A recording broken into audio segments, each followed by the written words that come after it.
রব্বুল আলামিন তার প্রিয় হাবিবকে দেখায়া দিলেন, হাবিব আমার, বেলাল কালো হলে কি হবে, বেলাল কৃতদাস হলে কি হবে, বেলালের জবানের অস্পষ্টতা হলে কি হবে, বেলাল হাবশায় জন্মগ্রহণ করলে কি হবে। বেলাল তো সম্পর্ক তৈরি করেছে আমার হাবিবের সঙ্গে, নবীদের নবীর সঙ্গে। এজন্য দেখেন আপনার কালো বেলাল, তার মর্যাদা কোথায়, নিজের চোখে দেখে যান। এতক্ষণ পর্যন্ত আলোচনায় কি বুঝলাম? বেলালে হাফসির জন্ম হাফসাতে, এরপরে কৃতদাস, তারপরে কালো, কিন্তু সম্পর্কটা করছে পৃথিবীর সবচাইতে বড় ভালো, নবীদের সঙ্গে সম্পর্ক। এজন্য বেলালে হাফসির জায়গা জান্নাতের ভিতরে আল্লাহ তার হাবিবকে দেখায়া দিলেন।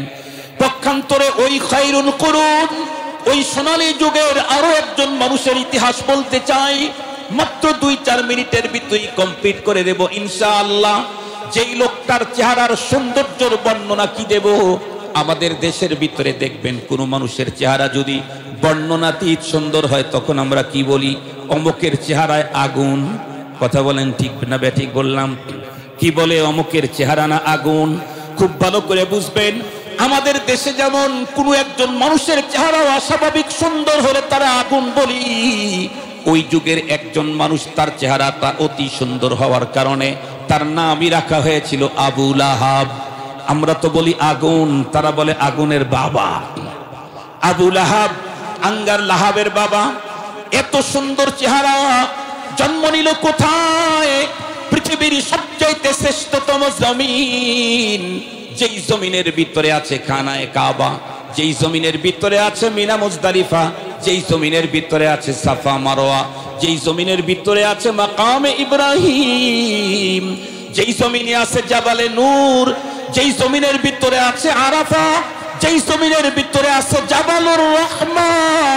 এত বরকতময় নিদর্শনের মাঝেই যেই লোকটার জন্ম হলো, সে হলো আবু লাহাব। জন্ম নিল কেমন ফ্যামিলিতে? আল্লাহু আকবার। আমরা আমাদের পয়গম্বরের ফ্যামিলি স্ট্যাটাস বর্ণনা করতে গিয়া, তার মর্যাদার ফজিলত বর্ণনা করতে গিয়া যতগুলি উপাধি লাগাই, সবগুলা তো আবু লাহাবের জন্য প্রযোজ্য। আমার পয়গম্বর ইসমাইলি, আবু লাহাব ইসমাইলি। আমার পয়গম্বর হাশিমি, আবু লাহাব হাশিমি। আমার পয়গম্বর কুরাইশি, আবু লাহাব কুরাইশি। আমার পয়গম্বর মুত্তালিবি, আবু লাহাব ও মুত্তালিবি। বরং গভীরভাবে তাকাইলে দেখা যায় আমার পয়গম্বর মুত্তালিবি বিল ওয়াসিতা, আবু লাহাব মুত্তালিবি বিলা ওয়াসিতা। আমার পয়গম্বর মুত্তালিবি, কিন্তু পয়গম্বর তো আব্দুল্লাহর মাধ্যমে মুত্তালিবি, আবু লাহাব ডাইরেক্ট মুত্তালিবি।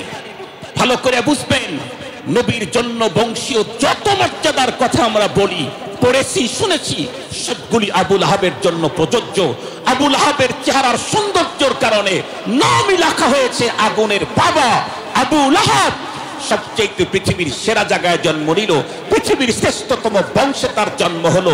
যেই বংশের একজনকে আল্লাহ পাক নবীদের নবী বানালেন, ওই বংশের একজনকে আল্লাহ নবীদের ইমাম বানালেন, ওই বংশের একজনকে আল্লাহ মুসাদ্দিকুল আম্বিয়া ঘোষণা দিলেন, সেই বংশের একজনকে আল্লাহ পরপারে শাফাআতে কুবরার পাওয়ার দিলেন, যেই বংশের একজনের হাতে পরপারে হাউজে কাউসারের নিয়ন্ত্রণ দেওয়া হবে। এত বড় বংশে জন্মগ্রহণ করেও সম্পর্ক কি নবীর সাথে না আবু জাহালের সাথে? কথা বলেন না কেন মিয়া? সম্পর্ক কার সাথে? আবার একটু জোরে বলেন, কার সাথে? সম্পর্ক ছিল আবু জাহালের সাথে, সম্পর্ক ছিল উতবার সাথে, সম্পর্ক ছিল সাইবার সাথে। মুহাম্মাদুর রাসূলুল্লাহ নিজের আপন ভাতিজা হওয়ার পরেও সুসম্পর্ক কায়েম করতে পারে নাই। মুত্তালিবি, কুরাইশি, হাশিমি, ইসমাইলি, এত কিছু হওয়ার পরেও রব তার ব্যাপারে ওপেন বক্তব্য কিয়ামত পর্যন্ত মানুষকে জানায় দিয়েছেন। তাব্বাত ইয়াদা আবি লাহাবিউ। তাব কয়বার? তাব, তাব শব্দটা কয়বার? 2 বার। তাব্বাত ইয়াদা আবি লাহাবিউ ওয়া তাব। তাব মানে ধ্বংস। এই ধ্বংস আবু লাহাবের জন্য আল্লাহ একবার বললেই যথেষ্ট, তারপরে 2 বার বলেছেন। আল্লাহ যদি কারো ব্যাপারে একবার ধ্বংস বলেন, এটাই তো শেষ। কিন্তু আবু লাহাবের ব্যাপার একবার বলেছেন না 2 বার বলেছেন? তাব্বাত ইয়াদা আবি লাহাবিউ ওয়া তাব। কি বোঝা গেল?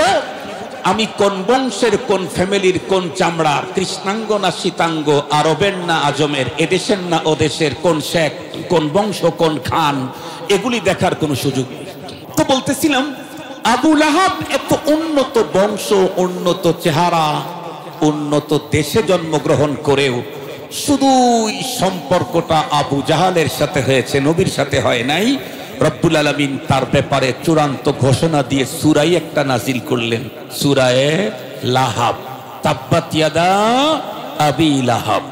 আবু লাহাবের হস্তদ্বয় ধ্বংসপ্রাপ্ত।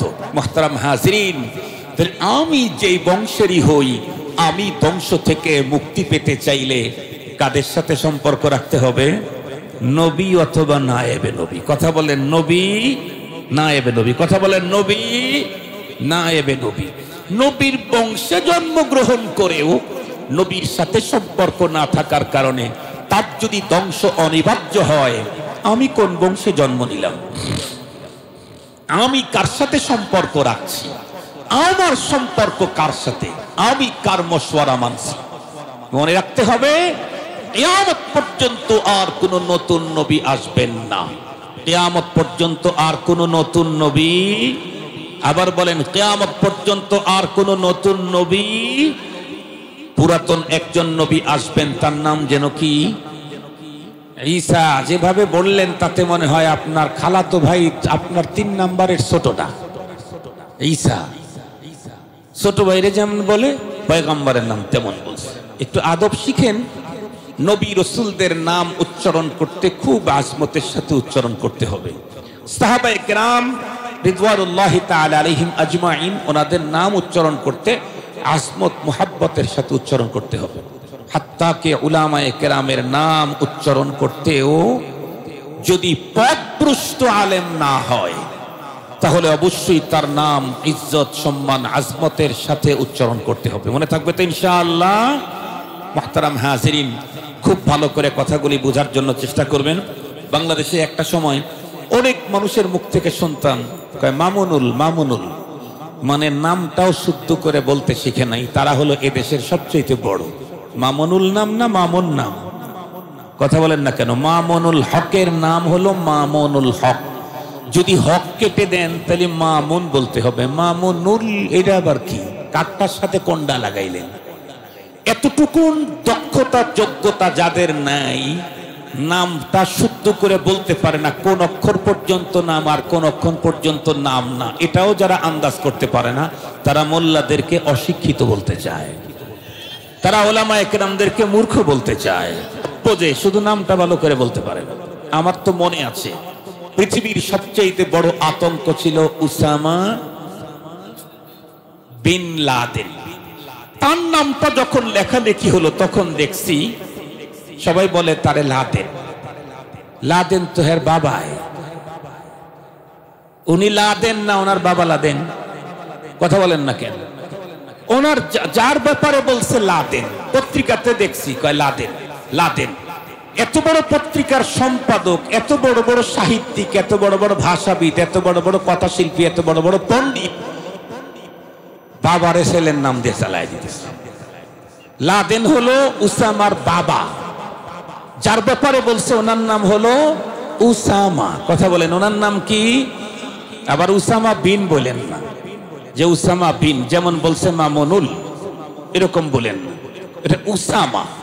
মুহতারাম হাজিরিন, এই কথাগুলি বললাম হলো দুঃখের সাথে আমাদের দেশের কিছু মানুষ নিজেদেরকে অনেক বড় পণ্ডিত মনে করে, কিন্তু পণ্ডিত দুনিয়ার সব বিষয়ে পণ্ডিত হলেও মূল ভাষা আরবির উপরে কোনো ন্যূনতম জ্ঞানও রাখে না, ন্যূনতম জ্ঞানও রাখে না। ওই যে আমাদের ওই ভাই তখন বলছিলেন যে আমাদের কওমি মাদ্রাসা শিক্ষা বোর্ডের নাম একটা দিয়েছে, বিগত সময়ের সরকারের মন্ত্রী থেকে নিয়ে এমপি পর্যন্ত সবাই ওই নামের ভাইবা দিয়েছে, কেউ পাশ করতে পারে নাই। মনে আছে কি? আল হাইয়াতুল উলিয়া, উলুহা হুলুহা কুলুহা, আরো কত কিছু যে বলল।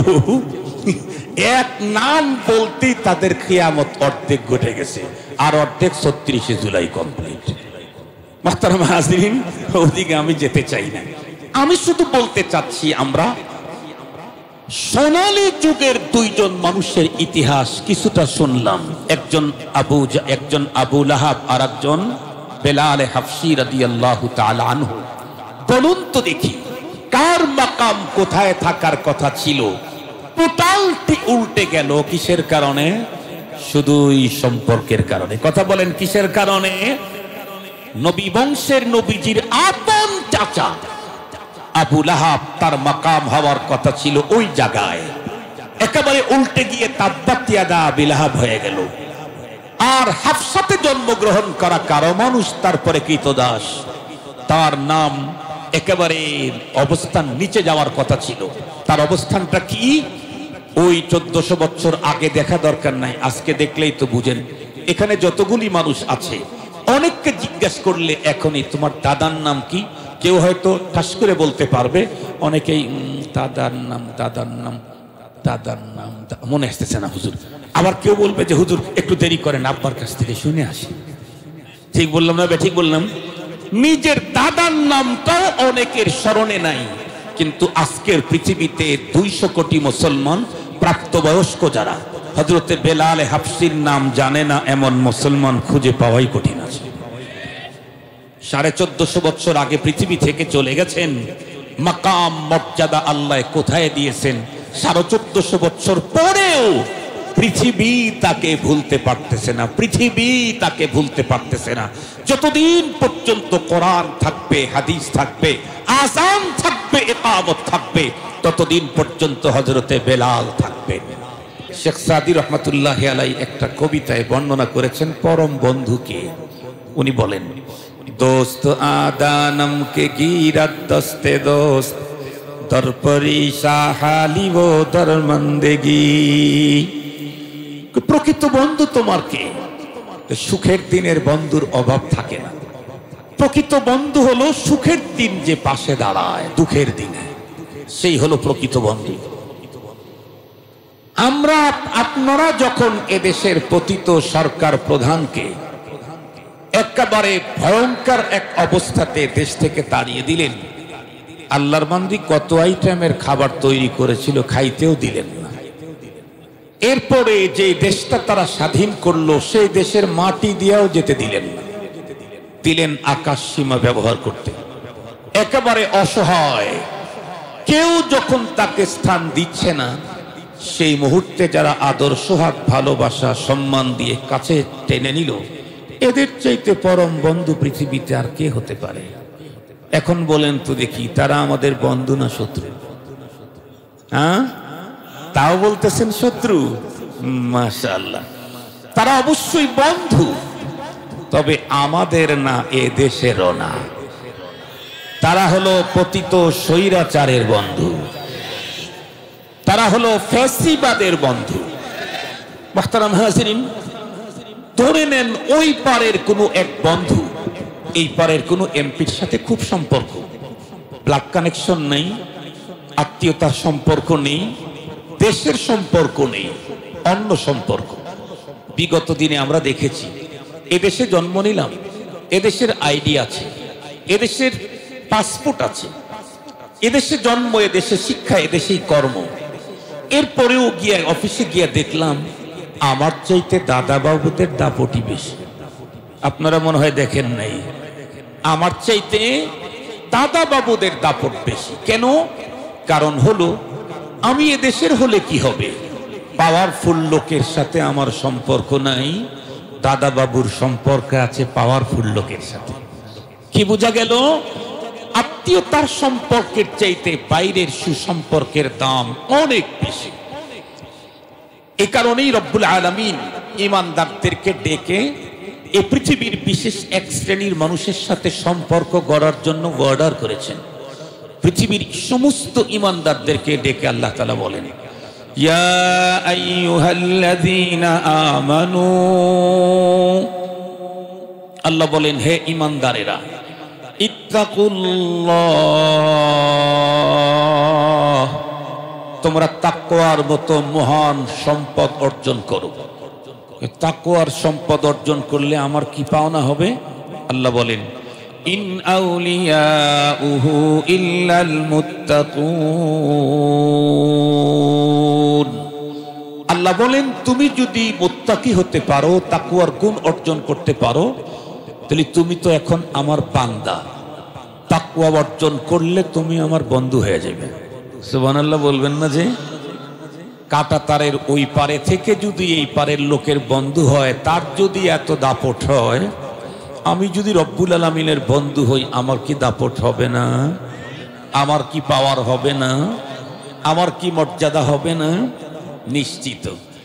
এখন প্রশ্ন হলো, রব এ মহান তাকওয়ার এই গুণ পাবো কোথায়? কোন ফ্যাক্টরিতে, কোন জায়গায়, কোন মার্কেটে, কাদের কাছে পাওয়া যায়?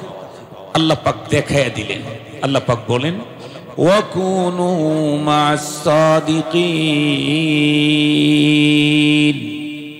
সত্যবাদীদের সংস্রবে যাও, তাদের সাথে সম্পর্ক করো। আরেফিন কামেলিন, আল্লাহ ওয়ালা যারা, তাদের সাথে সম্পর্ক করো। তাদের সাথে যদি সম্পর্ক করতে পারো, তাহলে সম্পর্কের কারণে তোমার দাম বাড়বে। কি পরিমাণে বাড়বে? তোমার সম্পর্ক যার সাথে করেছো তার দাম যত বেশি, তোমার দাম তত বেশি।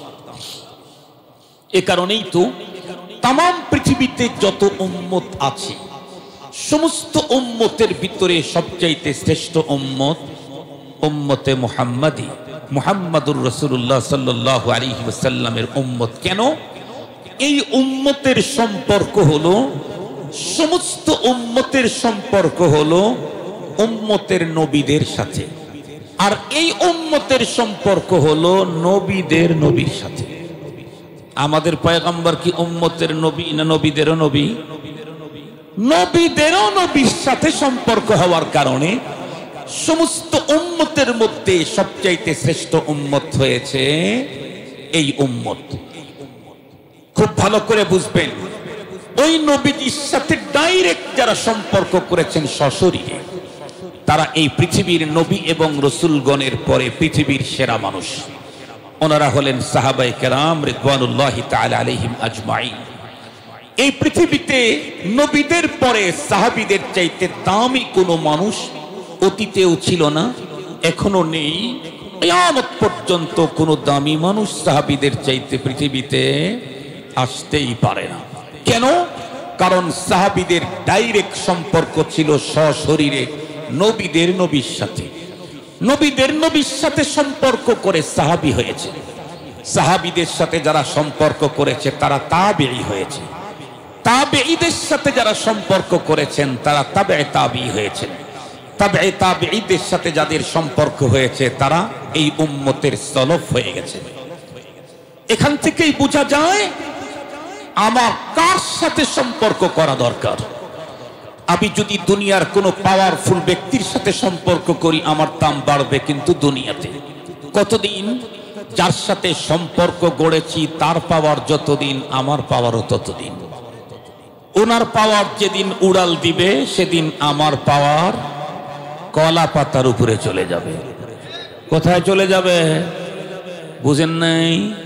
বাংলাদেশের এক দলামানিক না কালামানিক আছে, শুনছেন তো?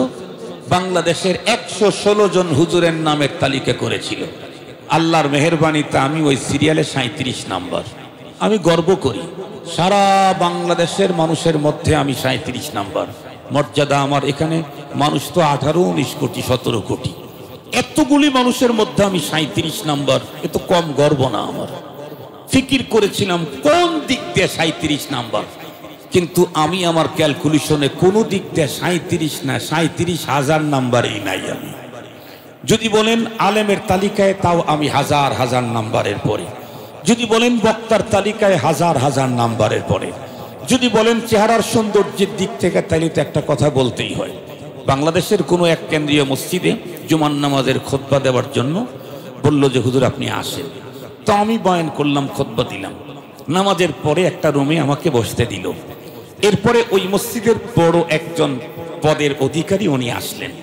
অন্যরা দেখাইলেন যে এই খতিব সাহেবকে আমরা মোটামুটি চয়েস করেছি। উনি তখন বললেন, হুজুরের চেহারাটা আরো একটু ভালো হইলে সুন্দর হইত। তাইলে বুঝেন, হুজুরের চেহারাটা আরো একটু ভালো হইলে সুন্দর হইতো। এটা আমার সামনেই বলতেছি। মুহতারাম হাজিরিন, তাহলে চেহারার দিক থেকে আমি 1 লাখের পরেরটা, কোন দিক দিয়ে 37 নাম্বার আমার যোগ বিয়োগে পড়ে নাই। কিন্তু কি দেখলাম, সে সম্পর্ক করেছিল যাদের সাথে, তারা যখন উড়াল দিল, উনি উড়াল দিতে না পেরে ছদ্মবেশে পালায়ন করার জন্য শেষ পর্যন্ত কলা পাতারে বেডশিট বানাইল। দেখেন নাই? এরপরে কি হলো, সারা জীবন যেই আদালতের বিচারক হিসাবে অবিচার করলো, সেই আদালতের এখন আসামির কাঠগড়ায় যাইতেই নিচের প্যাকেটটাও নাকি হারিয়ে গেল, নাকি কানা হলো, নাকি লিক হলো, নাকি ছিঁড়ে গেল, কিছু একটা হয়েছে। ওগুলো তো দেখার টাইম আমাদের নাই। মুহতারাম হাজিরিন, তো আমি যদি দুনিয়াদারের সাথে সম্পর্ক করি, তাহলে তার পাওয়ার যতদিন আমার পাওয়ার ততদিন। উনি যখন উড়াল মারবে আমার তখন প্যাকেট ছিঁড়ে যাবে। কথা কি বুঝাইতে পারছি?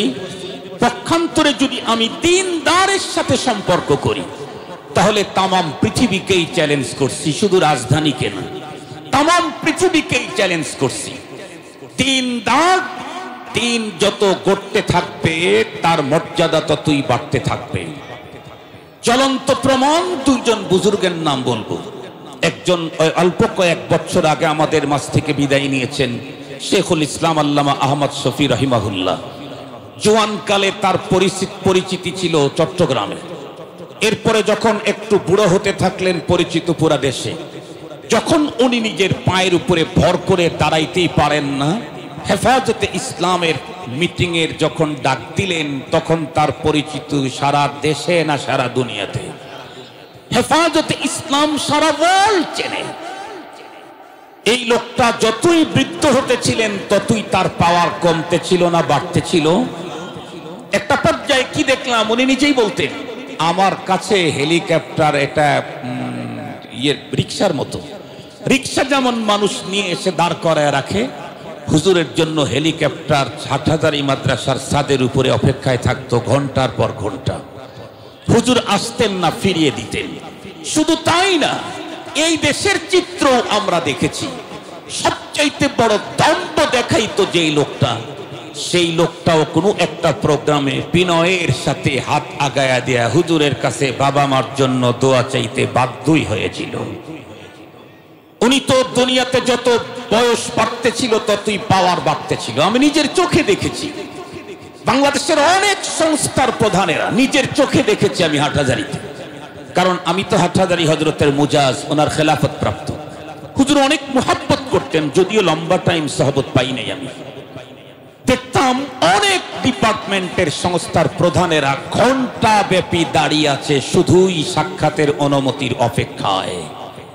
শুধু কি তাই, আর একজন আল্লাহর ওলি হযরতে শাহজালাল রহমাতুল্লাহি আলাইহি বেঁচে আছেন না মারা গেছেন? আর একটু জোরে বলেন। কিন্তু তার পাওয়ার এদেশের রাষ্ট্রীয় ক্ষমতায় অতীতে যারা ছিল, এরা যে কোনো সময়ে জাতীয় নির্বাচন সামনে আসতেই হযরতে শাহজালালের মাজারে গিয়ে দোয়া দরুদ পড়ে তারপরে নির্বাচনের কার্যক্রম শুরু করত। বলুন তো দেখি, যে দোয়ার জন্য যায় সে বড় না যার কাছে যায় সে বড়? আর একটু জোরে বলেন। যার কাছে গেল উনি কি বেঁচে আছেন ওইটা না মরাডা? মরাডার যদি এত পাওয়ার হয়, জিন্দাদার কত পাওয়ার? মরাটারই যদি এত পাওয়ার হয়, জিন্দাদার কত পাওয়ার? আমি একটা মাত্র ঘটনা আপনাদের খেদমতে তুলে ধরবো 2 জন মানুষের। আপনারা 100% বুঝতে পারবেন সম্পর্কের কত দাম এবং আমার জীবনে কার সাথে সম্পর্ক স্থাপন করা দরকার। এই 2টা ঘটনাতে ইনশাআল্লাহ 100 বুঝে আসবে। আমি নরমাল কোন যুগের ঘটনা বলছি না, আমি বলতেছি খায়রুল কুরুনের ঘটনা। প্রতি জুমায় দ্বিতীয় খুতবাতে আপনারা খতিবের জবান থেকে একটা হাদিস শুনেন। নবীজি কি বলেছেন? খায়রুল কুরুনি করনি সুম্মাল্লাযীনা ইয়ালুনাহুম সুম্মাল্লাযীনা ইয়ালুনাহুম। বিশ্ব নবীজি বলেন, পৃথিবীর সবচেয়ে সোনালী সুন্দরতম যুগ আমার সাহাবীদের যুগ। এই সাহাবীদের যুগে, সোনালী যুগের 2 জন মানুষের কথা বলবো। তার ভিতরে একজন হলেন বিশ্ব নবীজির মসজিদের মুয়াজ্জিন, যেই মসজিদের ইমাম নবীদের ইমাম। সুবহানাল্লাহ বললেন না যে যেই মসজিদের ইমাম কাদের ইমাম? নবীগণের ইমাম, সেই মসজিদের মুয়াজ্জিন। তাহলে বুঝেন কত বড় দামি সে মুয়াজ্জিন হলেন বেলাল হাফসি রাদিয়াল্লাহু তাআলা। মানুষ তার জন্ম হলো হাফসায়, দেখতে কালো, ঠোঁট দুটি মোটা, জবানের উচ্চারণটাও সুন্দর ছিল না, কিন্তু মসজিদে নববীর নবী হলেন ইমাম, বেলাল হাফসি হলেন মুয়াজ্জিন। কেন? বর্তমান সময় নাই জামানায় তো ইমাম মুয়াজ্জিন খতিব উপরটা দেখে, উপর দেখে, দেখে কণ্ঠ ঠিক আছে কিনা, দেখে চেহারা সুন্দর আছে কিনা। ওই যে বলছে না হুজুর যদি আর একটু সুন্দর হইতো তাহলে বেশি ভালো হইতো। গেট আপ সেট আপ দেখে। এখন খতিব নিয়োগ দিতে গেট আপ দেখে, কণ্ঠ দেখে, সেট আপ দেখে, সৌন্দর্য দেখে বাইরেরটা। কিন্তু সেই সময় ইমাম আর মুয়াজ্জিন নিয়োগ দিতে গেট আপ সেট আপ দেখা হয় নাই, ভিতরটা দেখা হয়েছে। আর ভিতরটা দেখেছেন কে? যিনি ভিতর দেখতে পারেন সে, উনি হলেন রব্বুল আলামিন। আল্লাহ পাক রব্বুল আলামিন কোরআনে হাকিমে বলেন, উলাইকাল্লাযীনা ইমতাহানাল্লাহু কুলুবাহুম লিত্তাকওয়া। আমি তো সাহাবীদের অন্তরকে পরখ করেছি, দেখেছি, যাচাই করেছি, পরীক্ষা নিয়েছি। পরীক্ষা নেওয়ার পরে রব রেজাল্ট আউট করেছেন রাদিয়াল্লাহু আনহু। আমি তাদের দিলের অবস্থা দেখে আমি আল্লাহ রাজি আর খুশি হয়ে গেছি। ভিতরেরটা দেখা হয়, এখন দেখা হয় উপরেরটা। এ কারণে এখন মসজিদে মুসল্লির অভাব নাই, কিন্তু মুসল্লির নামাজ কয় কিলোমিটার উপরে পড়ে জানা নাই, উপরে যায় জানা নাই। এখন মুয়াজ্জিনের কণ্ঠে শ্রোতাদের মনের ভিতরে আনন্দের দোলার কোনো অভাব নাই, কিন্তু কোন মুয়াজ্জিনের আজান আসমান পর্যন্ত যায় না যায় আমার জানা নাই। মুহতারাম হাজিরিন, সেদিকে যেতে চাই না। হযরতে বেলাল হাফসি মানুষটা কালো, কৃতদাস, এরপরে আবার হাফসায় জন্ম, কিন্তু লোকটা সম্পর্ক করছে কার সাথে? নবীদের নবীর সাথে। রসুলের সাথে বলেন না, তাইলে তো এক গ্রেড কমে গেল। বলেন নবীদের নবীর সাথে। নবীদের নবীর সাথে সম্পর্ক কারার কারণে বেলাল হাফসির দাম কোথায়? এ বিষয়টা বুঝতে চাইলে পয়গম্বরের জীবনের সবচেয়ে বড় সফরের দিকে এক ঝলক আমাদেরকে ঘুরে আসতে হবে। আমার পয়গম্বরকে আল্লাহ তাআলা স্পেশাল একটা ট্যুর করাইছিলেন, স্পেশাল একটা সফর করাইছিলেন, যেই সফর বাবা আদম থেকে শুরু করে ঈসা পয়গম্বর পর্যন্ত কোনো পয়গম্বরের জীবনে হয় নাই। সেই সফরের নাম একটু জোরে বলেন না, আমার সাথে কথা বললে আপনাদের লস নাই তো। নবীজি বলেন, আদ-দাল্লু আলাল খায়র কাফাইলিহি। আমি সারাক্ষণ কথা বলে যেই পরিমাণে নেকি পাবো, মাঝে মাঝে দুই একটা কথার উত্তর দিয়ে আমাকে সহযোগিতা করে সেম নেকি নিয়ে বাসায় যেতে পারবেন। সেম নেকি, বক্তা শ্রোতা সেম নেকি। আমি বলি নাই, আল্লাহ তার রাসূলকে দিয়ে বলায় দিয়েছেন। মুহতারাম হাজিরিন, আল্লাহ পাক রব্বুল আলামিন তার প্রিয় হাবিবকে আমন্ত্রণ করলেন তার আরশে। নবীজির অন্তরে কত আনন্দের দোলা, আল্লাহর সাথে সাক্ষাতে যাব। আপনারা যারা এখানে আছেন, কারো অন্তরে যদি মদিনার প্রেম খুব বেশি থাকে কিন্তু যাওয়ার বাহ্যিক কোনো উপায় নাই, হঠাৎ করে এক লোক, এলাকার বড় লোক এসে আপনাকে যদি বলে, ভাইজান আপনি রেডি হন, আগামী শনিবারের দিন 3টা বাজে আপনার ফ্লাইট, কোথায়? বলে প্রথমেই মদিনায়, তারপরে মক্কায় ওমরার সফর। বলেন তো দেখি, এই লোকের আজকে থেকে ওই শনিবার পর্যন্ত ঘুম হবে না? ওর খাওয়া কি হবে তৃপ্তি সহকারে? না। কেন? টোটাল শুধু জেহেনের ভিতরে, চোখের ভিতরে, কল্পনা জগতে শুধু ভাসতে থাকবে মদিনায় ঢুকলে যে কেমন লাগবে, নবীজির রওজাটা মানে কেমন দেখা যায়, খানায় কাবা যে কেমন দেখা যায়। তাছাড়া যে যাকে মহব্বত করে তার সাক্ষাতের চাইতে আরো মজাদার জিনিস পৃথিবীতে আর কিছু হয় না। এজন্য একজন কবি বড় চমৎকার বলেছেন, হফতে দরিয়া গরবানু শামতর নগর দদ জানে মন, হফতে দরিয়া গরবানু শামতর নগর দদ জানে মন, শরবতে দিদারে বায়দ আজলবে মেহবুবে মান। সত্য দরিয়া পান করাইলেও মনের তৃষ্ণা মিটবে না, বন্ধুর সঙ্গে দেখা হলেই মিটবে সকল যন্ত্রণা। নরমাল একজন মোহাব্বতকারী যদি এমন হয়, अगर खाहम के राज़े दिल बगुयम जान मियाबम वगर जाए शवद पैदा तुरा तन्हा नो मियाबम वगर याबम तुरा तन्हा वहम शावद जाए पैदा बखुशी गम कुनम खुदरा वमन खुदरा नमीदानम बखुशी गम कुनम खुदरा वमन खुदरा नमीदानम उशाहिद मन अहवा बिगैर वसीलतिन उशाहिद मन अहवा बिगैर वसीलतिन फयल्हिकुनी शानुन अदल्लु तरीका युवहिजु नारन सुम्मा युतफिउ बिरश्शतिन लिदालिका तरानी मुहरकन व गरीका दीदार मी नुमाई वो परहेज मी कुनी दीदार मी नुमाई वो परहेज मी कुनी आतशे माओ बाजारे खुद रात जमी कुनी। पैगम्बर যখন জানতে পারলেন সফর হবে আল্লাহর আরশে, কি মজা, কি ভালো লাগা।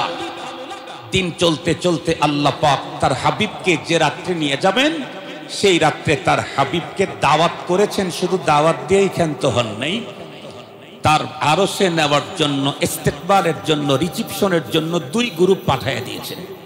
এজন্য মনে রাখবেন, মেহমানকে রিসিভ করা পয়গম্বরের সুন্নত শুধু না, মেহমানকে রিসিভ করা খুদ আল্লাহর সুন্নত। আল্লাহ তার প্রিয় হাবিবকে আরশে আমন্ত্রণ করেছেন, রিসিভ করার জন্য 2টা গ্রুপ পাঠাইছেন। তাও সে গ্রুপ কেমন? আমরা তো 3 নম্বরের লোক পাঠাই রিসিভ করার জন্য। আল্লাহ কারে পাঠাইলেন? মুহাম্মদুর রাসূলুল্লাহ সাল্লাল্লাহু আলাইহি ওয়াসাল্লামকে রিসিভ করার জন্য বাবা আদম থেকে শুরু করে ঈসা পয়গম্বর পর্যন্ত সমস্ত নবীদেরকে ডেকে বললেন, আপনারা আমার হাবিব আমার আরশে আসবে, রিসিভ করার জন্য বাইতুল মুকাদ্দাসে চলে যান। আদম আলাইহিস সালাম থেকে ঈসা পয়গম্বর পর্যন্ত সমস্ত নবীগণ আগায় গেলেন। আর একটা গ্রুপ, একজনই 1 কোটি, উনি হলেন ফেরেশতা কুল শিরোমণি জিবরাইল আমিন। আল্লাহ পাক তাকে বললেন আপনিও যান, তবে আপনি আবার ওনাদের মতো বাইতুল মুকাদ্দাসে গিয়ে থাকেন না, আপনি আমার হাবিবের শয়ন কক্ষে গিয়ে তাকে ঘুম থেকে জাগায়া নিয়ে আসেন। সমস্ত নবীগণ বাইতুল মুকাদ্দাসে অপেক্ষমান। জিবরাইল আমিন চলে গেলেন মক্কাতুল মুকাররমায়। আল্লাহর কোরআনে আল্লাহ বলেন, সুবহানাল্লাযী আসরা বিআবদিহি লাইলাম মিনাল মাসজিদিল হারাম ইলাল মাসজিদিল আকসাল্লাযী বারাকনা হাওলাহু লিনুরিয়াহু মিন আয়াতিনা। জিবরাইল আমিন গিয়ে পয়গম্বরকে শয়ন কক্ষে ঢুকে পড়লেন, নবীজিকে জাগাইলেন। লম্বা কথা বললেন, নবীজি চলেন। কোথায়? ওই যে আরশে। নবীজি খুশি, রবের সাথে সাক্ষাতে যাচ্ছি, চলেন। বাইরে এসে দেখেন একটা বাহন, দেখতে ছোটখাটো, গাধা খচ্চরের মাঝামাঝি। নবীজিকে বলা হলো উঠেন আপনি এর উপরে। বিশ্ব নবীজি যখন চড়ে বসলেন, আল্লাহ, এত ছোট বাহন কিন্তু চলার গতি কিতাবের ভিতরে এসেছে আমার আপনার চোখের সীমানা শেষ যেখানে এই বাহনের 1 কদম। এখন এত দূরে যদি কদম ফেলে তাই বাইতুল মুকাদ্দাসে যাইতে কয় বছর লাগবে? কথা বলেন। আল্লাহ বলেই দিয়েছেন রাত্রের কিছু অংশ লেগেছে। অল্প সময়ের মধ্যে পয়গম্বর চলে গেলেন বাইতুল মুকাদ্দাসে। বাইতুল মুকাদ্দাসে হাজির হওয়ার পর জিবরাইল আমিন ডেকে বললেন, পয়গম্বর বাহন থেকে নামুন। নামলেন। জিবরাইল আমিন পয়গম্বরের সেই বাহনটাকে নিয়ে ওই পাথরের সাথে বেঁধে দিলেন, যেই পাথরের সাথে অতীতের নবীগণ বাইতুল মুকাদ্দাসে ইবাদতে আসলে তাদের বাহনকে বেঁধে রাখতেন। জিবরাইল আমিন নেমেই দেখলেন আল্লাহ, এটা সমস্ত পয়গম্বর, হ্যাঁ আপনাকে রিসিপশন করার জন্য এসেছে, তো আমার কি করণীয়? জিবরাইল আমিন উত্তর করেন, সমস্ত নবীগণ যেহেতু আপনাকে রিসিভ করার জন্য এখানে এসেছেন, রব আপনাকে এত বড় মর্যাদা দিয়েছেন, সেই রবের শুকরিয়া আদায়ের জন্য আপনাকে এখানে সালাত আদায় করতে হবে, নামাজ পড়তে হবে। তো সিস্টেম কি হবে আমি সব জানাই দিচ্ছি। আজান হবে কি বলে হবে, মুয়াজ্জিন কি হবে? জিবরাইল আমিন উত্তর করে, আজকে যেহেতু সমস্ত নবীগণ এখানে নামাজ আদায় করবেন, এজন্য মুয়াজ্জিনের জিম্মাদারি আল্লাহ আমাকেই দিয়েছেন। আজকে বাইতুল মুকাদ্দাসের মুয়াজ্জিনকে কথা বলেন না কেন? জিবরাইল আমিন বাইতুল মুকাদ্দাসের মুয়াজ্জিন। জিবরাইল আমিন আযান দেওয়া শুরু করছে, আল্লাহু আকবার, আল্লাহু আকবার, আশহাদু আল্লা ইলাহা ইল্লাল্লাহ, আশহাদু আন্না বলার পরে থেমে গেলেন। রব্বুল আলামিন জিজ্ঞেস করে, জিবরাইল থামলে কেন? জিবরাইল আমিন উত্তর করে, আমি বুঝতেছি না কোনটা বলবো, কারণ এখানে আদম সফিউল্লাহ আছেন, ইব্রাহিম খলিলুল্লাহ আছেন, মুসা কালিমুল্লাহ আছেন, ঈসা রুহুল্লাহ আছেন, মুহাম্মদুর রাসূলুল্লাহ আছেন। আন্না বলার পরে কোনটা বলবো এটা তো আমি বুঝতেছি না। আল্লাহ পাক তখন জানায় দিলেন, যেই পয়গম্বরকে টার্গেট করে এই আয়োজন সাজানো হয়েছে মুহাম্মদুর রাসূলুল্লাহ, ওনার উপস্থিতিতে অন্য কোনটা বলার কোনো পারমিশন নাই। আপনি বলেন আশহাদু আন্না মুহাম্মাদার রাসূলুল্লাহ। মূলত এই জায়গাতে আযান দেওয়ার আরেকটা কারণ ছিল, সে কারণটা হলো সমস্ত নবীগণের কাছ থেকে রূহের জগতে আল্লাহ পাক একটা ওয়াদা নিয়ে রেখেছিলেন। কোরআনে হাকিম আল্লাহ তাআলা বলেন, وَإِذْ أَخَذَ اللَّهُ مِيثَاقَ النَّبِيِّينَ لَمَا آتَيْتُكُم مِّن كِتَابٍ وَحِكْمَةٍ ثُمَّ جَاءَكُمْ رَسُولٌ مُصَدِّقٌ لِّمَا مَعَكُمْ لَتُؤْمِنُنَّ بِهِ وَلَتَنصُرُنَّهُ قال أأقررتم وأخذتم على ذلكم إسري قالوا أقررنا قال فاشهدوا وأنا معكم من الشاهدين। রূহের জগতে সমস্ত নবীদের কাছ থেকে আল্লাহ একটা প্রতিশ্রুতি নিয়ে রাখছিলেন। সেটা কি?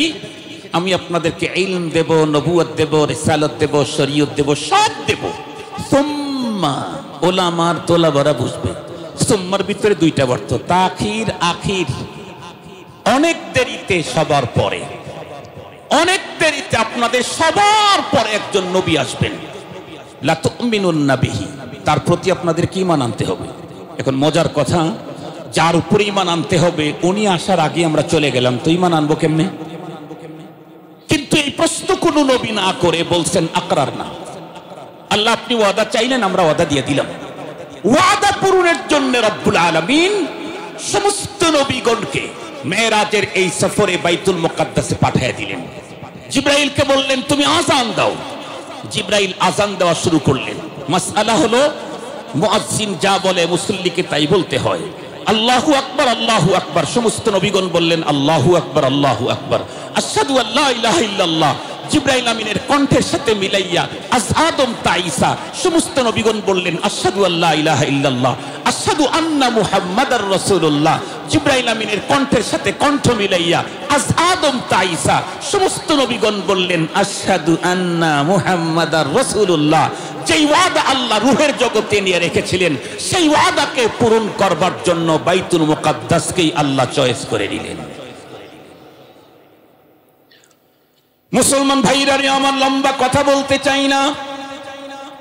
এক পর্যায়ে আযান কমপ্লিট হয়ে যাওয়ার পরে ইমামতি কে করবেন অর্ডার করা হলো। ইমামতি তো মুহাম্মদুর রাসূলুল্লাহ করবেন। বিশ্বনবীদের ইমামতিতে আদম পয়গম্বর থেকে ঈসা পয়গম্বর পর্যন্ত সমস্ত নবীগণ সালাত আদায় করলেন বাইতুল মুকাদ্দাসে। এই কারণে আমাদের নতুন প্রজন্মের অন্তরের ভিতরে এই কথা ঢুকাইতে হবে, বাইতুল্লাহ যেমন আমার, সবুজ গম্বুজ যেটা পয়গম্বরের রওজায়ে আতহারের উপরে মসজিদে নববী, এটা যেমন আমার, বাইতুল মুকাদ্দাসটাও কিন্তু আমার। বাইতুল্লাহকে রক্ষা করার জন্য যেমন আমরা 1000 বার জীবন দিতে প্রস্তুত, বাইতুল মুকাদ্দাসকে উদ্ধার করার জন্য যদি কখনো প্রয়োজন হয় 1000 বার জীবন দেওয়ার জন্য প্রস্তুতি গ্রহণ করতে হবে। এ কারণে মুসলমান আমাদের ঘরে বাড়িতে আমাদের ব্যবসা প্রতিষ্ঠানের ভিতরে বৈঠকখানায় যেখানে বরকতের জন্য বাইতুল্লাহর ছবি লাগিয়ে রেখেছি, বরকতের জন্য পয়গম্বরের রওজায়ে আতহারের সবুজ গম্বুজের ছবি লাগিয়ে রেখেছি, ওই জায়গায় বাইতুল মুকাদ্দাসের ছবিটাও লাগায় রাখা দরকার। পৃথিবীর ইহুদিবাদদেরকে এই কথার সংকেত দেওয়া দরকার, জানান দেওয়া দরকার। শুধুমাত্র কেবলমাত্র ফিলিস্তিনের মুসলমান বাইতুল মুকাদ্দাসের জন্য নিবেদিত প্রাণ না, শুধু গাজার মুসলমান গুলাই বাইতুল্লাহকে উদ্ধার করার জন্য জীবন নজরানা করবে তা না। আজকের পৃথিবীর 200 কোটি মুসলমান তারা তাদের জীবন বাইতুল মুকাদ্দাসকে রক্ষার জন্য উৎসর্গ করতে রাজি। গাজার গুটি কয়েক মুসলমানকে শেষ করে ইসরায়েলি ইহুদিবাদ কখনো যেন স্বপ্ন না দেখে বাইতুল মুকাদ্দাসকে তারা তাদের কন্ট্রোলে রাখবে। অতীতে 50, 60, 70 বছর পর্যন্ত জবরদখল করতে পেরেছে, আবার আল্লাহর ঘর আল্লাহর বান্দারা উদ্ধার করেছে। এই পৃথিবীর মুসলমান আবারও বাইতুল মুকাদ্দাসকে উদ্ধার করবে, ইহুদিবাদের কবর রচনা হবে। মুহতারাম হাজিরিন, এটা একটা মাঝখানকার কথা, নোক্তা বলে দিলাম। মূল আলোচনা হলো রাসূল করিম সাল্লাল্লাহু আলাইহি ওয়াসাল্লামের ইমামতিতে বাইতুল মুকাদ্দাসে নামাজ হয়ে গেল। নামাজের পর নবীগণ তার গন্তব্যে রওনা করলেন। জিবরাইল আমিন আমার পয়গম্বরকে নিয়ে উপরের দিকে সফর করা শুরু করলেন। সুবহানাল্লাহ বলেন। এটা হলো মেরাজ। বাইতুল্লাহ থেকে বাইতুল মুকাদ্দাস পর্যন্ত এসেছেন, এটা ইসরা। বাইতুল মুকাদ্দাস থেকে উপরের দিকে রওনা করলেন, এটা মেরাজ। যাইতে যাইতে জিবরাইল আমিন একটা জায়গায় গিয়া বললেন, হুজুর আপনি ভিতরে ঢোকেন। দেখেন না অফিসের যারা থাকে, যারা খাদেম থাকে, বস বলে অমুককে ডেকে নিয়ে আসে, তাকে ডেকে নিয়ে এসে সে ভিতরে ঢোকেন। দরজার সামনে পর্দাটা উঠায় বলে স্যার এই যে, কারণ ভিতরে ঢোকার তার জন্য কোনো চেয়ার নাই, কারণ সে হলো এই দরবারের খাদেম। জিবরাইল আমিন নির্ধারিত এরিয়া পর্যন্ত সিদরাতুল মুনতাহা পর্যন্ত যাওয়ার পরে বললেন আপনি আগে যান, এর সামনে বাড়ার কোনো পাওয়ার ক্ষমতা আমার নাই। আগার ইকসারে মুয়ে বরতর পরম ফুরুগে তাজাল্লি বসুজত পরম। এখন আমি অগ্রসর হতে থাকলে আমি জ্বলে পুড়ে শেষ হয়ে যাব। নবীজি চলতে চলতে আল্লাহ পাকের আরশে চলে গেলেন। কত কাছে গেলেন আল্লাহ পাকের? আল্লাহর কোরআন আল্লাহ নিজেই বলেন ফাদানা ফাতাদাল্লা ফাকানা কাবা কাউসাইনি আও আদনা ফাওহা ইলা আবদিহি মা আওহা। কত কাছে দাঁড়ালেন? এক বর্ণনায় এসেছে, জয়ীফ না কয়ীফ কবি এটা বলতে পারবো না, তবে এক বর্ণনায় আসছে রব্বুল আলামিন তার কুদরতের হাত তার প্রিয় হাবিবের কাঁধের উপরে রেখে কথাবার্তা শুরু করে দিলেন। কি মজা, কি মজা! এক পর্যায়ে বলতে বলতে রব্বুল আলামিন ডেকে বললেন, হাবিব আমার তো অনেক প্রজেক্ট। আল্লাহ পাকের কোরআন আল্লাহ তাআলা বলেন, ওয়া ইন তাউদ্দু নি'মাতাল্লাহি লা তুহসুহা। আমার প্রজেক্ট যদি গুনতে চাও কশ্চিন কালেও দুনিয়ার সব মানুষ মিলে গুনেই শেষ করতে পারবে না। রব্বুল আলামিনের প্রজেক্ট কতগুলি? রব বলেন আমার তো অসংখ্য অগণিত প্রজেক্ট, সবগুলি প্রজেক্ট আপনাকে দেখানোর কোনো সুযোগ নেই। তবে আজকে আমি আপনাকে দুইটা প্রজেক্ট দেখায় দেব, একটা জান্নাতের প্রজেক্ট আর একটা জাহান্নামের প্রজেক্ট। এ কারণেই আমরা বয়ানে বলি সমস্ত নবী রাসূলগণ জান্নাত জাহান্নামের ওয়াজ করেছেন না দেখে, আমার রাসূল জান্নাত জাহান্নামের ওয়াজ করেছেন নিজের চোখে দেখে এসে। বিশ্ব নবীজি বলেন, আমি যখন রব্বে কারীমের জান্নাতের প্রজেক্টটা দেখার জন্য যখন বিসমিল্লাহ বলে সদর গেটের ভিতরে হাত দিয়ে ভিতরে যখন ঢুকে পড়লাম, কখন কি দেখতে পেলাম? জান্নাতের ভিতরে পা দিয়েই দেখি আমার বেলালে হাফসি জান্নাতের ভিতরে আমার সামনে গরম পায়ে খড়ম পায়ে দিয়ে হাঁটাহাঁটি করে। আপনারা বলতে পারেন হুজুর বিশ্ব নবীজিকে তো রব্বুল আলামিন মেরাজে নিয়ে গেছেন, বেলালে হাফসি তখন তো ইন্তেকাল করেন নাই, তাকে তো মেরাজে আমন্ত্রণ করা হয় নাই, উনি জান্নাতে কেমনে ঢুকলেন? এমন প্রশ্ন যদি করেন তাহলে বলবো এই প্রশ্ন করার আগে ডান দিকের কালো আর বাম দিকের কালোগুলার দিকে তাকান, দেখেন এইখানে কোনো একটা মোবাইলের ভিতরে যদি লাইভ অপশন চালু করে থাকে তাহলে খুব ভালো করে বুঝবেন বাইতুল মাহমুদ জামে মসজিদের এখানে আমি বয়ান করতেছি, কিন্তু ওই লাইভের ভিতরে যত মানুষ ঢুকবে আমেরিকা থেকে, তারা দেখবে তাদের রুমের ভিতরে আব্দুল বাসেতকে দেখা যায়। জাপানে কেউ দেখতে চাইলে সেখানে দেখা যায়, পাকিস্তানে দেখতে চাইলে দেখা যায়, কাতারের ওই পারের দাদা বাবুরা দেখতে না চাইলেও যদি একটু অপশনটা খোলে তাহলে সেখানেও দেখা যায়। মানুষের তৈরি করা প্রযুক্তির কারণে এক আব্দুল বাসেতকে যদি একটা টাইমে লক্ষ জায়গায় দেখা যায়, এই মানুষটাকে যিনি তৈরি করলেন সেই রব্বুল আলামিনের প্রযুক্তির মাধ্যমে মদিনার বেলালকে জান্নাতে দেখানো যায় না। মুসলমান ভাইরা রে আমার, জান্নাতে কি দেখাইলেন? রব্বুল আলামিন তার প্রিয় হাবিবকে দেখাইয়া দিলেন, হাবিব আমার বেলাল কালো হলে কি হবে, বেলাল কৃতদাস হলে কি হবে, বেলালের জবানের অস্পষ্টতা হলে কি হবে, বেলাল হাবশায় জন্মগ্রহণ করলে কি হবে। বেলাল তো সম্পর্ক তৈরি করেছে আমার হাবিবের সঙ্গে, নবীদের নবীর সঙ্গে। এই জন্য দেখেন আপনার কালো বেলাল তার মর্যাদা কোথায়, নিজের চোখে দেখে যান। এতক্ষণ পর্যন্ত আলোচনায় কি বুঝলাম? বেলাল হাবশির জন্ম হাবশাতে, এরপরে কৃতদাস, তারপরে কালো, কিন্তু সম্পর্কটা করছে পৃথিবীর সবচাইতে বড় ভালো নবীদের সঙ্গে সম্পর্ক। এজন্য বেলাল হাবশির জায়গা জান্নাতের ভিতরে আল্লাহ তার হাবিবকে দেখায়া দিলেন। পক্ষান্তরে ওই খায়রুল কুরুন, ওই সোনালী যুগের আরো একজন মানুষের ইতিহাস বলতে চাই, মাত্র 2-4 মিনিটের ভিতরেই কমপ্লিট করে দেব ইনশাআল্লাহ। যেই লোকটার চেহারার সৌন্দর্যের বর্ণনা কি দেব? আমাদের দেশের ভিতরে দেখবেন কোন মানুষের চেহারা যদি বর্ণনাতীত সুন্দর হয় তখন আমরা কি বলি? অমুকের চেহারায় আগুন। কথা বলেন ঠিক না ব্যাঠিক বললাম? কি বলে? অমুকের চেহারা না আগুন। খুব ভালো করে বুঝবেন, আমাদের দেশে যেমন কোন একজন মানুষের চেহারা অস্বাভাবিক সুন্দর হলে তারা আগুন বলি, ওই যুগের একজন মানুষ তার চেহারাটা অতি সুন্দর হওয়ার কারণে তার নামই রাখা হয়েছিল আবু লাহাব। আমরা তো বলি আগুন, তারা বলে আগুনের বাবা। আবু লাহাব আঙ্গার লাহাবের বাবা। এত সুন্দর চেহারা জন্ম নিল কোথায়?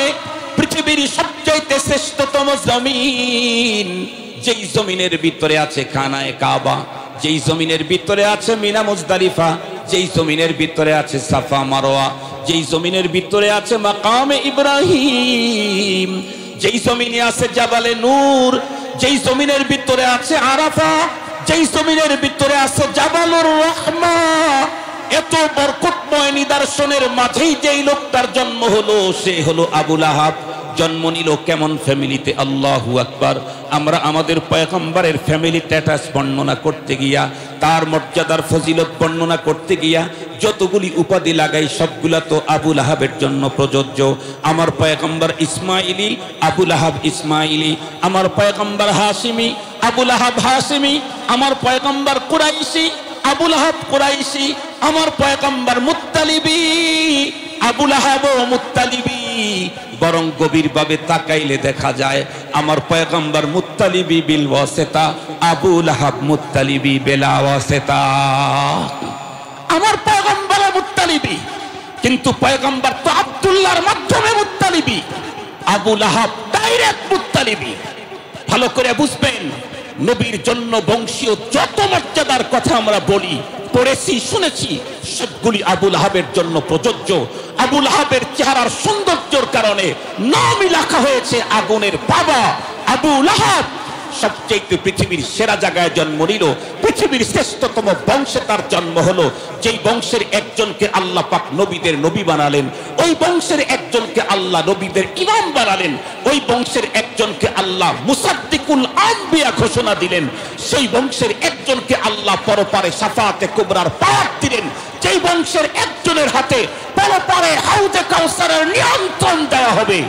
এত বড় বংশে জন্মগ্রহণ করেও সম্পর্ক কি নবীর সাথে না আবু জাহালের সাথে? কথা বলেন না কেন মিয়া? সম্পর্ক কার সাথে? আবার একটু জোরে বলেন, কার সাথে? সম্পর্ক ছিল আবু জাহালের সাথে, সম্পর্ক ছিল উতবার সাথে, সম্পর্ক ছিল সাইবার সাথে। মুহাম্মাদুর রাসূলুল্লাহ নিজের আপন ভাতিজা হওয়ার পরেও সুসম্পর্ক কায়েম করতে পারে নাই।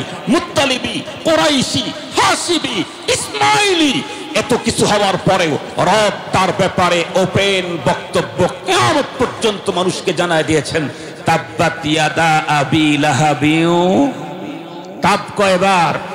তাব, তাব শব্দটা কয়বার? দুইবার। তাব্বাত ইয়াদা আবি লাহাবিউ ওয়া তাব, তাব মানে ধ্বংস। এই ধ্বংস আবু লাহাবের জন্য আল্লাহ একবার বললেই যথেষ্ট, তারপরে দুইবার বলেছেন। আল্লাহ যদি কারো ব্যাপারে একবার ধ্বংস বলেন এটাই তো শেষ, কিন্তু আবু লাহাবের ব্যাপার একবার বলেছেন না দুইবার বলেছেন? তাব্বাত ইয়াদা আবি লাহাবিউ ওয়া তাব। কি বোঝা গেল? আমি কোন বংশের, কোন ফ্যামিলির, কোন চামড়ার, কৃষ্ণাঙ্গ না শীতাঙ্গ, আরবের না আজমের, এদেশের না ওদেশের, কোন শেখ, কোন বংশ, কোন খান, এগুলি দেখার কোনো সুযোগ নেই। তো বলতেছিলাম আবু লাহাব এত উন্নত বংশ, উন্নত চেহারা, উন্নত দেশে জন্মগ্রহণ করেও শুধু সম্পর্কটা আবু জাহালের সাথে হয়েছে, নবীর সাথে হয় নাই। রব্বুল আলামিন তার ব্যাপারে চূড়ান্ত ঘোষণা দিয়ে সূরায় একটা নাজিল করলেন, সূরায়ে লাহাব। তাব্বাত ইয়াদা আবি লাহাব, আবু লাহাবের হস্তদ্বয় ধ্বংসপ্রাপ্ত। মুহতারাম হাজিরিন, আমি যেই বংশেরই হই, আমি ধ্বংস থেকে মুক্তি পেতে চাইলে কাদের সাথে সম্পর্ক রাখতে হবে? নবী অথবা নায়েবে নবী। কথা বলেন নবী, নায়েবে নবী। কথা বলেন নবী, নায়েবে নবী। নবীর বংশে জন্মগ্রহণ করেও নবীর সাথে সম্পর্ক না থাকার কারণে তার যদি ধ্বংস অনিবার্য হয়, আমি কোন বংশে জন্ম নিলাম? আমি কার সাথে সম্পর্ক রাখছি? আমার সম্পর্ক কার সাথে? আমি কার মশওয়ারা মানছি? মনে রাখতে হবে, কিয়ামত পর্যন্ত আর কোন নতুন নবী আসবেন না। কিয়ামত পর্যন্ত আর কোন নতুন নবী, আবার বলেন কিয়ামত পর্যন্ত আর কোন নতুন নবী, পুরাতন একজন নবী আসবেন, তার নাম যেন কি?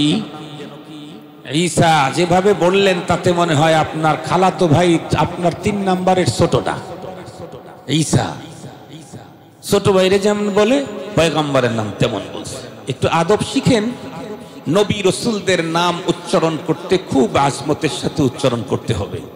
সাহাবায়ে কেরাম রিদওয়ানুল্লাহি তাআলা আলাইহিম আজমাইন, ওনাদের নাম উচ্চারণ করতে আজমত মুহাব্বতের সাথে উচ্চারণ করতে হবে। হাত্তা কে উলামায়ে কেরামের নাম উচ্চারণ করতেও যদি পদভ্রষ্ট আলেম না হয়, তাহলে অবশ্যই তার নাম ইজ্জত, সম্মান, আজমতের সাথে উচ্চারণ করতে হবে। মনে থাকবে তো ইনশাআল্লাহ? মুহতারাম হাজিরিন, খুব ভালো করে কথাগুলি বোঝার জন্য চেষ্টা করবেন। বাংলাদেশে একটা সময় অনেক মানুষের মুখ থেকে শুনতাম মামুনুল, মামুনুল, মানে নামটাও শুদ্ধ করে বলতে শিখে নাই। তারা হলো এদেশের সবচেয়ে বড়। মামুনুল নাম না মামুন নাম? কথা বলেন না কেন? মামুনুল হকের নাম হলো মামুনুল হক। যদি হক কেটে দেন তাহলে মামুন বলতে হবে। মামুনুল এটা আবার কি? কাটটার সাথে কোনটা লাগাইলেন? এতটুকু দক্ষতা যোগ্যতা যাদের নাই, নামটা শুদ্ধ করে বলতে পারে না, কোন অক্ষর পর্যন্ত নাম আর কোন অক্ষর পর্যন্ত নাম না, এটাও যারা আন্দাজ করতে পারে না, তারা মোল্লাদেরকে অশিক্ষিত বলতে চায়, তারা ওলামায়ে কেরামদেরকে মূর্খ বলতে চায়। বোঝে, শুধু নামটা ভালো করে বলতে পারে না। আমার তো মনে আছে পৃথিবীর সবচেয়ে বড় আতঙ্ক ছিল উসামা বিন লাদেন। তার নামটা যখন লেখালেখি হলো তখন দেখছি সবাই বলে তারে লাদেন। লাদেন তো হের বাবাই, উনি লাদেন না, ওনার বাবা লাদেন। কথা বলেন না কেন? ওনার যার ব্যাপারে বলছে লাদেন, পত্রিকাতে দেখছি কয় লাদেন, লাদেন। এত বড় পত্রিকার সম্পাদক, এত বড় বড় সাহিত্যিক, এত বড় বড় ভাষাবিদ, এত বড় বড় কথা শিল্পী, এত বড় বড় পণ্ডিত, বাবারে ছেলের নাম দিয়ে চালায় দিতেছে। লাদেন হলো উসামার বাবা, যার ব্যাপারে বলছে ওনার নাম হলো উসামা। কথা বলেন, ওনার নাম কি? আবার উসামা বিন বলেন না, যে উসামা বিন, যেমন বলছে মামুনুল, এরকম বলেন না, এটা উসামা। মুহতারাম হাজিরিন, এই কথাগুলি বললাম হলো দুঃখের সাথে আমাদের দেশের কিছু মানুষ নিজেদেরকে অনেক বড় পণ্ডিত মনে করে, কিন্তু পণ্ডিত দুনিয়ার সব বিষয়ে পণ্ডিত হলেও মূল ভাষা আরবির উপরে কোনো ন্যূনতম জ্ঞানও রাখে না, ন্যূনতম জ্ঞানও রাখে না। ওই যে আমাদের ওই ভাই তখন বলছিলেন যে আমাদের কওমি মাদ্রাসা শিক্ষা বোর্ডের নাম একটা দিয়েছে, বিগত সময়ের সরকারের মন্ত্রী থেকে নিয়ে এমপি পর্যন্ত সবাই ওই নামের ভাইবা দিয়েছে, কেউ পাশ করতে পারে নাই। মনে আছে কি? আল হাইয়াতুল উলিয়া, উলুহা হুলুহা কুলুহা, আরো কত কিছু যে বললো। এক নাম বলতেই তাদের কিয়ামত অর্ধেক ঘটে গেছে, আর অর্ধেক ৩৬শে জুলাই কমপ্লিট। মুহতারাম হাজিরিন, ওদিকে আমি যেতে চাই না। আমি শুধু বলতে চাচ্ছি, আমরা সোনালী যুগের দুইজন মানুষের ইতিহাস কিছুটা শুনলাম। একজন আবু লাহাব আর একজন বেলাল হাফসি রাদিয়াল্লাহু তাআলা আনহু। বলুন তো দেখি, কার মাকাম কোথায় থাকার কথা ছিল, টোটালটি উল্টে গেল কিসের কারণে? শুধুই সম্পর্কের কারণে। কথা বলেন, কিসের কারণে? নবী বংশের নবীজির আপন চাচা আবু লাহাব, তার মাকাম হওয়ার কথা ছিল ওই জায়গায়, একেবারে উল্টে গিয়ে তাব্বাত ইয়াদা আবি লাহাব হয়ে গেল। আর হাফসাতে জন্মগ্রহণ করা কারো মানুষ, তারপরে কৃতদাস, তার নাম একেবারে অবস্থান নিচে যাওয়ার কথা ছিল। তার অবস্থানটা কি? ওই ১৪০০ বছর আগে দেখা দরকার নাই, আজকে দেখলেই তো বুঝেন। এখানে যতগুলি মানুষ আছে, অনেককে জিজ্ঞাসা করলে এখনই তোমার দাদার নাম কি, কেউ হয়তো ঠাস করে বলতে পারবে, অনেকেই দাদার নাম মনে আসতেছে না হুজুর।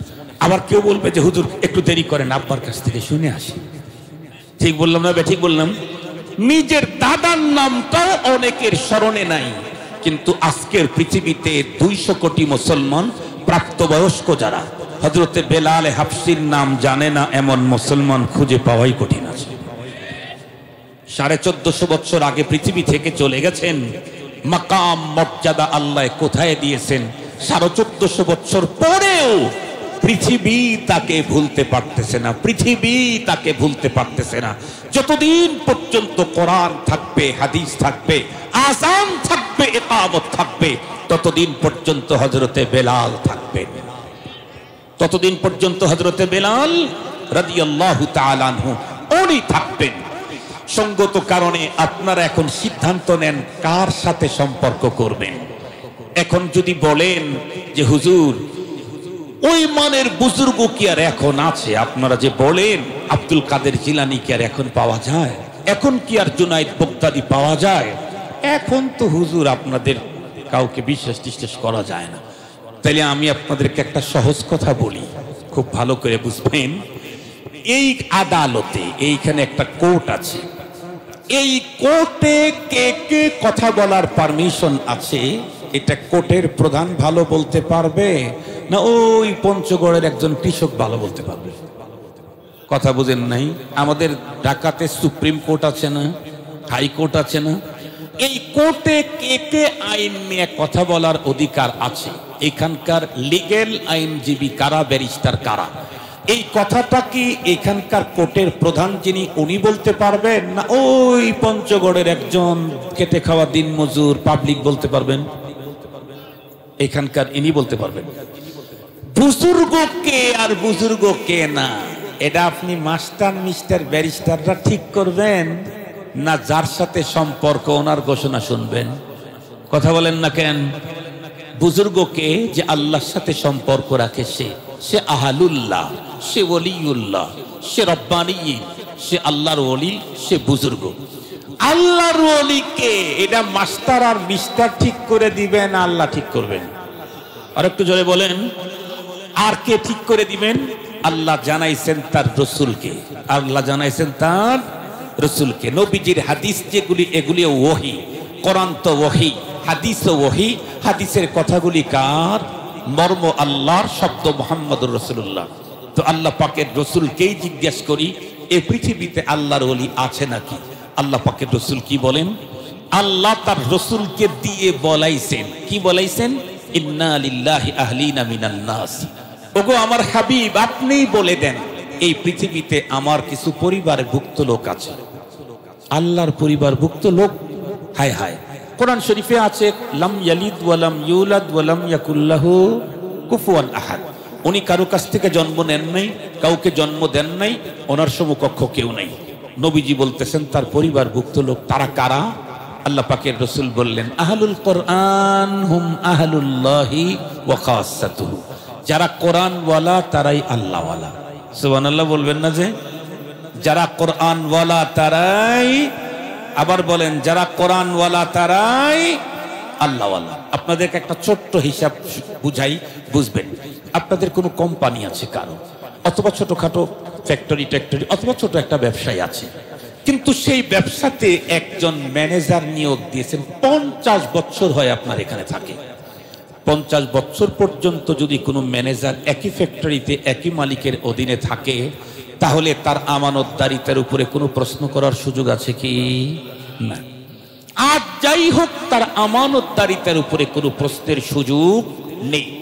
তার যদি আমানতদারিতে কিঞ্চিত সমস্যা হতো, 50 বছর টিকতে পারত না। 2 বছর পরে মালিক সরায় দিত, 3 বছর পরে মালিক সরায় দিত। রব্বুল আলামিন কোন একজন আলেমকে 50 বছর কোরআনের খেদমতের সুযোগ দিয়ে রাখছেন, রব তার ফ্যাক্টরিতে কাজে লাগায় রাখছেন। বুঝতে হবে এই লোকটা আল্লাহ পাকের কাছে চয়েসফুল, তাই এখনো তাকে কাজে লাগায় রাখছেন, নাইলে এতদিন ঘাট ধরে বের করে দিতেন। মনে থাকবে? এজন্য আমার কাছে যদি কেউ এসে বলে যে এই হুজুর 30 বছর হয় হেফজখানায় পড়ায়, আমি তার চেহারার দিকে গুরুত্বের সাথে নজর করি। কেন? নিশ্চিত আল্লাহর ওলি, নিশ্চিত আল্লাহর ওলি, নাইলে 2 বছর পরে আল্লাহ সরায় দিতেন। আর একটা মিসাল দিলে খুব ভালো বুঝবেন। আমার যুবতী বোন অথবা যুবতী মেয়ে আছে, কিন্তু তার প্রাইভেট দরকার।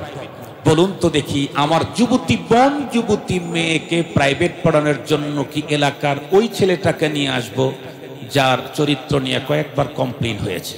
তাকে নিয়োগ দেব? কাকে নিয়োগ দেব? যার ব্যাপারে 2, 4, 5 জন মানুষ যারা তাদের বাচ্চা কাচ্চাদেরকে পড়িয়েছে, বড় মেয়েকে পড়িয়েছে, তারা বলছে যে আমার মেয়েটাকে পড়াইছে, আমার ভাগ্নিকে পড়াইছে, আমার বোনকে পড়াইছে, খুব ভালো। এরকম চরিত্রের ছেলে পাওয়া যায় না। আমি যদি আমার মেয়ে প্রাইভেট মাস্টারটাকে এত যাচাই বাছাই করে নিয়োগ দেই, আপনাদের কি ধারণা রব্বুল আলামিন তার কোরআনের টিচার হিসাবে যাচাই বাছাই করা ছাড়াই একজনকে নিয়োগ দিয়ে দিবেন? কথা বলেন না কেন? সবচেয়ে বড় কথা হলো, রবের তো যাচাই করার কিছু নাই। কেন? এ হুজুরটা তো ওনার ফ্যাক্টরিতেই তৈরি। কথা বলেন না কেন? হাবেস সাহেব কার ফ্যাক্টরির তৈরি? এটা তো মেড ইন জাপান না, এটা তো মেড ইন চায়না না, এটা তো চায়নার থেকে আমদানি করে নাই এই হুজুরকে, ওই হুজুরকে জাপান থেকে আমদানি করে নাই। সবগুলি কার ফ্যাক্টরিতে? আল্লাহর ফ্যাক্টরি। আল্লাহ পাক নিজেই তৈরি করেছেন। তাদেরকেই কোরআনের খেদমতে আল্লাহ তাআলা বসান, যাদের ব্যাপারে রবের ধারণাই না, বরং রব যাদেরকে ওইভাবে তৈরি করেছেন। এই জন্য এদের মাকামও অনেক অনেক অনেক উঁচু, এদের মর্যাদা অনেক উঁচু। এই জন্য মুহতারাম হাজিরিন, আমি আপনাদের কাছে যেই সাবজেক্টটা আজকে বলতে চেয়েছিলাম সেটি হলো সম্পর্কের দাম। আমরা বুঝে ফেলেছি প্রতিটি বস্তু, প্রতিটি জিনিস, প্রতিটি মানুষের সম্পর্কর কারণে দাম কমে এবং বাড়ে। আমরা কি দাম কমানো দরকার না বাড়ানো দরকার? আমি যদি দুনিয়াদারের সাথে সম্পর্ক রাখি, দুনিয়াতে আমার পাওয়ার বাড়বে, টাকা বাড়বে, অর্থ বাড়বে, এটা বাড়বে, ওইটা বাড়বে। আর আমি যদি কোনো আল্লাহ ওয়ালার সাথে সম্পর্ক রাখি, দিনদারের সাথে সম্পর্ক রাখি, তাহলে আমার মর্যাদা বাড়তেই থাকবে, বাড়তেই থাকবে। জীবদ্দশায় যতটুকুন বাড়বে, মরণের পরে আরো বাড়বে। তার জ্বলন্ত প্রমাণ, বাংলাদেশের কোনো আদালতে হুজুর গেলে কোনো দাম নাই, তার কথার তেমন কোনো মূল্য নাই, কিন্তু ওই ব্যারিস্টার আর কি বলে ব্যারিস্টারের কথার মূল্য আছে। বলুন তো দেখি, পরপারে আল্লাহর আদালতে ব্যারিস্টারের কথার মূল্য না আলেমের কথার মূল্য? আর একটু জোরে বলেন। এই আদালতে হুজুরের কথার যতটুকুন মূল্যায়ন নাই, রবের আদালতে আলেমের কথার মূল্যের কোনো অভাব নাই।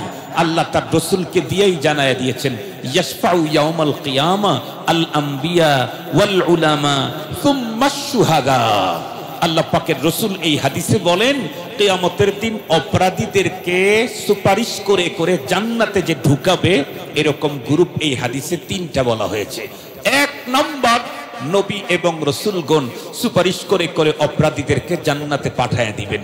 দ্বিতীয় নম্বরেই নায়েবে নবীগণ, সুবহানাল্লাহ বলেন। এক নম্বরে নবী, দুই নম্বরে কথা বলেন, দুই নম্বরেই ওয়াল উলামা, দ্বিতীয় নম্বরেই ওয়ারাসাতুল আম্বিয়া। প্রথম নাম্বার আম্বিয়া, দ্বিতীয় নাম্বার ওয়ারাসাতুল আম্বিয়া, তৃতীয় নাম্বার কারা? ওয়াশুহাদা, যেই মানুষগুলি আল্লাহর জমিনে আল্লাহর দ্বীন প্রতিষ্ঠার জন্য রণাঙ্গনে শাহাদত বরণ করেছে, নিজের স্ত্রীকে বিধবা করেছে, সন্তানদেরকে ইয়তীম করেছে, জীবনের সুন্দর মজার দিকে তাকায় নাই, রবের দ্বীন দুনিয়াতে জিন্দা করার জন্য জীবনের শেষ নিঃশ্বাসটুকুন দিয়েছে, শেষ বিন্দু রক্ত পর্যন্ত দিয়েছে। এত বড় কোরবানি যে করেছে, উনি তিন নম্বরে সুপারিশ করবেন। দুই নম্বরে, এক নম্বরে আম্বিয়া, দুই নম্বরে ওয়ারাসাতুল আম্বিয়া। মনে থাকবে তো? তিন নম্বরে শহীদগণ। তাহলে বুঝেন আলেমের মাকাম কত উঁচা। আলেম যদি শহীদ নাও হয়ে থাকে, নবীর পরে ওয়ারাসাতুল আম্বিয়া, আম্বিয়াদের পরে ওয়ারাসাতুল আম্বিয়া, সেকেন্ড তিন নম্বরে হলো শহীদ। সে যত বড়ই দ্বীনের কাজে গিয়ে শহীদ হোক না কেন, তার পালা আসবে তিন নম্বরে। এখান থেকে বোঝা যায় আল্লাহ পাকের কাছে একজন আলেমের মাকাম কত। আমি যদি তার সাথে সম্পর্ক করতে পারি, আজকের পৃথিবীর সবচাইতে বড় মর্যাদাবান আমি হতে পারবো। আল্লাহ পাকের রাসূল তো বলেই দিয়েছেন, খায়রুকুম মান তাআল্লামাল কুরআনা ওয়া আল্লামা, তোমাদের মধ্যে সর্বশ্রেষ্ঠ হলো কোরআনের আলিম আর তালিবুল ইলম। কথা বলেন, কোরআনের আলিম আর তালিবুল ইলম, এই দুই গ্রুপ হলো আজকের পৃথিবীর সবচাইতে শ্রেষ্ঠ। সঙ্গত কারণেই আমার যদি সম্পর্ক হয় এই শ্রেষ্ঠ জামাতের সাথে, তাহলে রব আমাকেও শ্রেষ্ঠত্ব দান করবেন।